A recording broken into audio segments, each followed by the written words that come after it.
ہاں میرے دوستو، آپ اگر ایک مسلمان ہیں تو آپ کے لیے یہ ویڈیو بہت ضروری ہے، اس لیے کہ حضرت نے کیا کہی ہے۔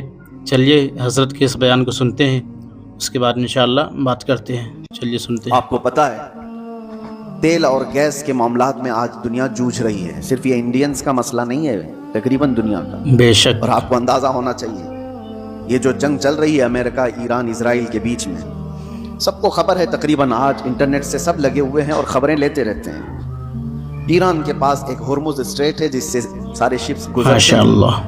دنیا وہاں سے اپنے تیل اور گیس اور فرٹیلائزر کی کھپت کرتی ہے، لیتی ہے، دیتی ہے۔ لیکن حیرت کی بات یہ ہے پوری دنیا وہاں سے جو ٹریڈ کرتی ہے وہ صرف 25% ہے، 75% نہیں ہے، 25% وہاں سے تیل دنیا کا آتا ہے۔ مجھے حیرت اس بات کی ہوتی ہے کہ ایران نے صرف 25% پہ روک لگائی تو ابھی دنیا اس کی حالت یہ ہے، صرف ابھی 20-25% پہ روکا گیا ہے، سپلائی چین رک گئی ہے، تو ابھی سے لوگ پینک ہونا شروع ہو چکے ہیں۔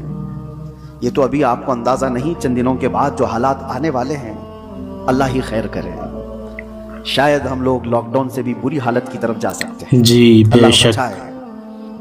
میرے عزیزوں، وہ وقت آئے گا، میرے آقا صلی اللہ تعالی علیہ وسلم نے جو قیامت کے قریب ہونے والی نشانیاں بیان فرمائی، اس میں سے بڑی نشانیوں میں ایک نشانی یہ بھی ہے کہ قتل اور خون ریزی بہت بڑھ جائے گی، اتنی زیادہ کہ ایک باپ کی اگر 100 اولاد ہیں تو 99 مر جائیں گے اور ایک بچے گا۔ قتل اور حرج اتنا بڑھ جائے گا، مال کی کثرت ہو جائے گی، یہ بھی حدیث پاک میں ہے جو قیامت کی نشانیاں ہیں اس میں۔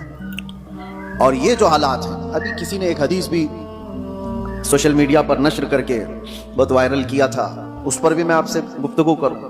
ایک حدیث ملتی ہے، اذا رأیتم عمود احمر قبل المشرق، جب ایسٹ کی طرف سے، اب یہ تو ایریا پورا میڈل ایسٹ ہی ہے، مشرق کی طرف سے تم آگ کا ستون دیکھو تو حضور فرماتے ہیں فَادَّخِرُوا طَعَامَ سَنَتِكُمْ، تو اپنے ایک سال کا کھانا جمع کر لو۔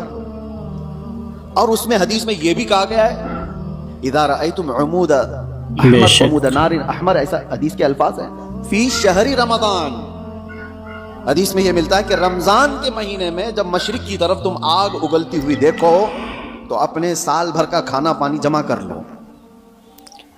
اب ایک طرح سے اس حدیث پر جو کلام ہے وہ بھی میں عرض کر دوں، اکثر ائمہ اکرام نے اس حدیث کو ضعیف قرار دیا ہے، اور ضعیف احادیث بہت ساری اعمال میں مقبول ہوتی ہیں، لیکن جن ائمہ نے اس کو ذکر کیا، اب اس کی تشریح ہم یہ نہیں کہتے کہ جس آگ کا پوری ویڈیو دیکھیں ضرور آپ لوگ، ذکر آیا ہے وہ یہی جنگ کے متعلق ہے اور یہی ایران سے نکلنے والی آگ کا ہے، یہ ہم یقین کے ساتھ نہیں کہتے۔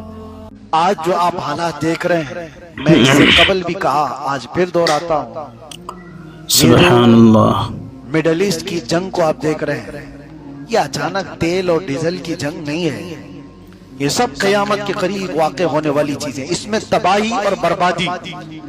لوگ اپنے اپنے قیاس آرائیاں کر رہے ہیں، ایران یہ ہو جائے گا، اسرائیل وہ ہو جائے گا، جو کچھ بھی ہوگا وہ ایک طرف، لیکن میں کہتا ہوں عربوں کی تباہی ہے، عربوں کی تباہی کا وقت قریب آ چکا ہے، ان کا انجام ہے ابھی قریب، کیونکہ حدیث میں میرے آقا نے فرمایا وَيْلٌ لِّلْعَرَبْ مِنْ شَرٍ قَدْ اقْتَرَبَ، عربوں کے لیے تباہی ہے، ماشاءاللہ، ان قریب ایک ایسی برائی جو ان کے پاس آ رہی ہے۔ پوچھا گیا کون سی برائی؟ کہا اس وقت تک قیامت نہیں آئے گی جب تک عرب کے قبیلے شرک اور بت پرستی میں مبتلا نہ ہو جائے۔ یہ ہو گئے، انہوں نے اپنی زمینوں پر شرک اور بت پرستی شروع کر دی، یہ میرے مخبر صادق صلی اللہ تعالی علیہ وسلم نے جو بیان فرمایا وہ عربوں کی تباہی بہت قریب آئی، اور اس کے بعد ہی امام مہدی کا ظہور ہے۔ سبحان اللہ، حالات بتا رہا ہوں، پوری دنیا اتنی پریشان ہوگی کہ لوگوں کی جانیں بہت کثرت سے جا رہی ہوں گی، تو لوگ گڑ گڑا کر دعا کر رہے ہوں گے کہ مولا امام مہدی کو ظاہر کر دے، امام مہدی کو ظاہر کر دے۔ اور جی رمضان کا بے مہینہ شک، ہوگا، لوگ عمرے پر ہوں گے اور لوگ وہاں پر طواف میں مقبول ہوں گے، تو کئی ابدال اقطاب اولیاء کی دعا پر رب تعالیٰ مقام ابراہیم اور حجر اسود کے بیچ میں امام مہدی کا ظاہر فرمائے۔ امام مہدی کوئی آسمان سے آنے والے نہیں، وہ زمین کے کسی سوراخ سے نکل کر کے آنے والے نہیں، بلکہ میرے آقا نے فرمایا مہدی جو پیدا ہوں گے وہ مدینے میں ہوں گے اور ان کے باپ کا نام بھی حضور کے باپ کے نام پر ہوگا. مہدی کا نام محمد ہوگا، ان کے باپ کا نام بھی عبداللہ ہوگا. حضور پاک صلی اللہ علیہ وسلم نے یہ ساری نشانیاں بتائی. میں کیوں ذکر کر رہا ہوں امام مہدی کا؟ اس لیے ذکر کر رہا ہوں کہ ان کے ظاہر ہوتے ہی پوری دنیا میں ایسی تبدیلی آئے گی، ایسی تبدیلی آئے گی. فرمایا گیا کہ شیر اور بکری ایک ساتھ چل رہے ہوں گے، شیر بکری پر حملہ نہیں کرے گا، امن کا وہ ماحول آئے گا کہ کوئی کسی پر ظلم نہیں کر رہا ہوگا. اسی لیے میں ذکر کر رہا ہوں کاش ہماری عمریں ایسی ہوں کہ امام مہدی کے ظہور پر ہم زندہ رہتے ہیں، ورنہ اس سے پہلے جانے والے ہیں تو ہمارا کوئی ٹھکانہ نہیں، کوئی بھروسہ نہیں کس حال میں دنیا سے جانے والے ہیں.